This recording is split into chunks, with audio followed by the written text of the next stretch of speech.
Snow remembers everything. It remembers the shape of a man's loneliness and the weight of a woman's last hope. That evening, it fell slow and deliberate, as if the sky itself were taking its time, deciding what mercy looked like. I remember the way the wind leaned against Silas Calder's ranch house, testing it, the way it had tested him for years. And I remember Clara May Holloway standing at his door, her boots soaked through, her breath coming out in small, apologetic clouds. She did not knock at first. She stood there, one hand pressed to the rough wood, the other curled protectively around the scruff of a small brown puppy. The animal trembled, not from fear alone, but from the cold that had settled into its bones the way hunger settles into a person's pride. Clara bent down, rested her forehead against the puppy's head, and whispered something only the snow and God could hear. When she finally knocked, it was barely a sound at all. Silas opened the door with the same caution he used for everything. He was a rich man by the town's measure, though wealth sat on him like an ill-fitting coat. The light from inside spilled onto the porch, warm and golden, stopping just short of Clara's feet. His eyes went first to the puppy. They always did.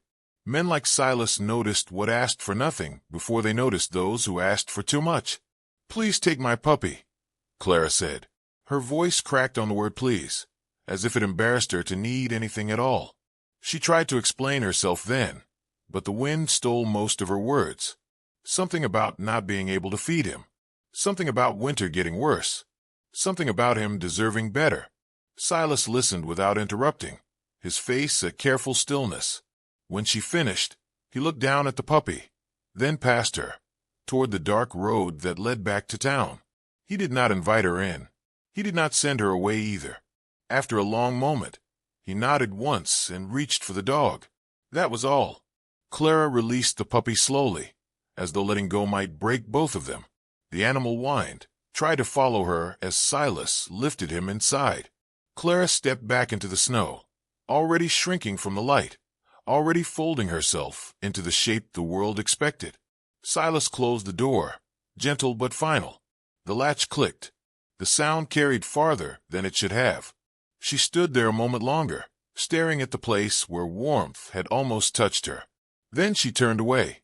The town of Red Willow had never been kind to women who traveled alone, and winter sharpened that cruelty. By morning, whispers moved faster than the wind. Mrs. Eliza Crowley shook her head on the church steps, lips pursed tight with judgment. "No good comes of a woman with nowhere to belong," she said, loud enough to be heard. Clara passed by with her eyes down, her hands clenched inside thin gloves, pretending not to notice how people stepped aside, as if loneliness were contagious. She slept where she could, first in the abandoned shed near the livery, then under the eaves of closed shops when the wind shifted. At night, she wrapped herself in a coat too light for December and listened to the town settle into sleep. Hunger gnawed at her, but she had learned to move slowly around it, to make it smaller by refusing to acknowledge it. Survival, she had discovered, was mostly an exercise in silence. Each morning, she found herself walking past Silas Calder's ranch without meaning to. The path had etched itself into her feet. Sometimes she saw the puppy sitting near the barn, tail thumping against the frozen ground, watching the road. Once she caught sight of Silas himself, standing in the doorway, coffee steaming in his hand. He did not wave. She did not either. But the space between them felt different, as if something unspoken had taken root there. Silas told himself it was just the dog. He told himself the animal needed feeding, needed care. Yet he noticed things he had not noticed before. The way Clara's shoulders stayed squared even when the cold bent her forward. The way she never lingered where she was not wanted. He began leaving scraps of food outside the barn, then a bowl of water that did not freeze, because he replaced it every few hours. He told himself it was easier than having the puppy inside all day. One night, after the temperature dropped hard and fast, Clara found a blanket folded neatly near the barn door. It was thick, woolen, and smelled faintly of smoke. No note, no name. She stared at it for a long time before picking it up, her fingers brushing the fabric as if it might vanish. She did not cry. She had learned that tears wasted warmth. Instead, she wrapped the blanket around herself and sat with her back against the barn wall, letting the heat of gratitude settle quietly into her chest. The next days passed with a rhythm as steady as a heartbeat. Clara found odd jobs, hauling wood, scrubbing floors, anything that paid in coins or bread. Silas worked his land, repaired fences, and spoke to no one unless necessary. The puppy grew stronger, his ribs less visible, his eyes brighter. Town gossip continued, but it began to lose its edge. People noticed Silas's small, deliberate kindnesses, even if they pretended not to. On the third night after the blanket appeared, Clara walked back to the ranch, just as dusk bled into blue. Snow fell again, softer this time, like an apology. She stopped at the edge of the property, uncertain. She had not come to ask for anything.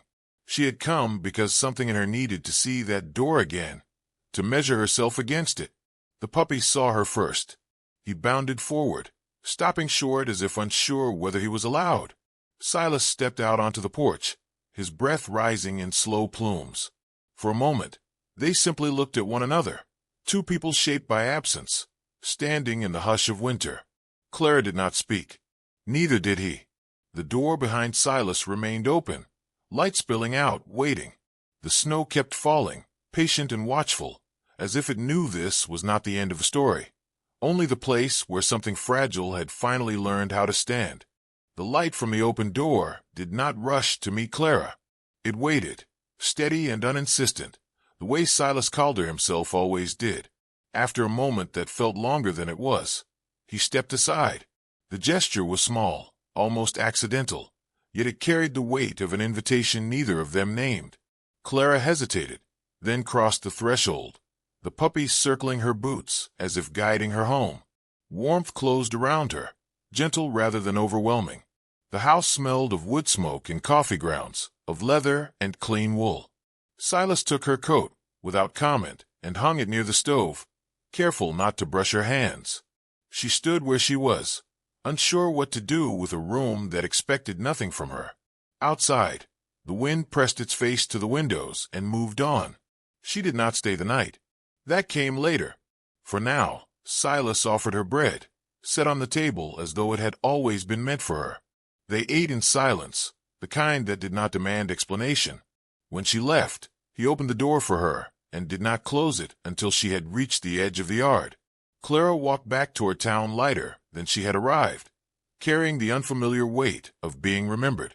The days that followed settled into a careful pattern. Clara worked alongside Silas when he needed another pair of hands, mending fences or splitting wood. Her movements efficient, her presence unobtrusive. He paid her fairly, never calling it charity. At night she returned to the shed, but now she slept wrapped in the knowledge that someone would notice if she did not wake. Red Willow noticed too. Mrs. Crowley's voice sharpened with speculation, but it found fewer willing ears. People saw Clara standing straight beside Silas at the general store, saw him wait while she counted her coins. The town's judgment wavered, uncertain what to make of a woman who neither begged nor disappeared. Winter tightened its grip without apology. One night the storm arrived sudden and fierce, snow slamming sideways against the house, the world reduced to white and sound. Clara had stayed late at the ranch, finishing a task Silas had not asked her to complete. By the time she turned to leave, the road was already gone. Silas said nothing. He added wood to the fire and nodded toward the chair closest to the hearth. The puppy curled at her feet, sighing in his sleep. Heat seeped back into Clara's fingers, then into places she had forgotten could feel warm. The storm howled its objections outside, but inside the house, time slowed, thickened, became something they could share without speaking. Sometime near dawn, Clara's strength gave way. It was quiet, no dramatic collapse, just a sway of her body and a hand braced too late against the table. Silas caught her before she fell. He guided her to the bed, laid her down with the same care he used when handling something breakable. She slept for hours, the storm burning itself out while he sat nearby, feeding the fire, listening to her breathe. When she woke, light filled the room in pale sheets. For a moment she did not know where she was, only that she was warm and not alone. Panic followed quickly. She sat up, shame rising fast and familiar. She had stayed where she had not been asked to stay. She had taken more than she had been offered. Silas stood at the window, his back to her. "The road's still bad," he said. "No sense leaving yet." She dressed quietly, hands trembling, and moved toward the door as soon as the weather allowed. Gratitude tightened her throat, but she did not trust her voice with it. Outside, the world lay hushed and clean, as if winter had erased every cruel word the town had ever spoken. At the edge of the yard, she stopped. She could not explain why leaving felt heavier than staying ever had. She turned back once, then again, as if expecting the door to close behind her memory. Silas was there, the puppy at his side. He did not raise his voice. He did not dress his words in anything finer than truth. "The dog stays," he said, then paused. The silence doing the work speech could not. "You stay too." The sentence settled between them, solid and sure. Clara felt something inside her loosen, then stand upright for the first time in years. She nodded, unable to trust herself with more. Together they went back inside, the door closing against the cold without ceremony. Spring did not arrive all at once. It came the way trust does, in small allowances. Clara made a place for herself without asking permission, her presence weaving into the rhythms of the house. Silas watched her with the quiet attentiveness of a man learning a new language. The puppy grew into his paws, his joy unguarded and infectious. The town adjusted. It always did. Gossip thinned, then vanished, replaced by a different kind of watching. Clara no longer felt the need to measure herself against it. She had found something steadier than approval. Sometimes, in the evenings, Silas and Clara sat by the fire, close enough to share its warmth, far enough to honor each other's space. Their hands brushed now and then, accidental and unremarked. It was enough. If you have listened this far, then you know what winter teaches us. It strips us down to what we can carry and asks us to keep going anyway. It reminds us that shelter is not always a roof, and love is not always loud. Sometimes it is a door left open, a place by the fire, a voice that says you may stay. If this story found a quiet place in you, stay a while longer. Subscribe, and we'll sit by the fire again when the next tale begins.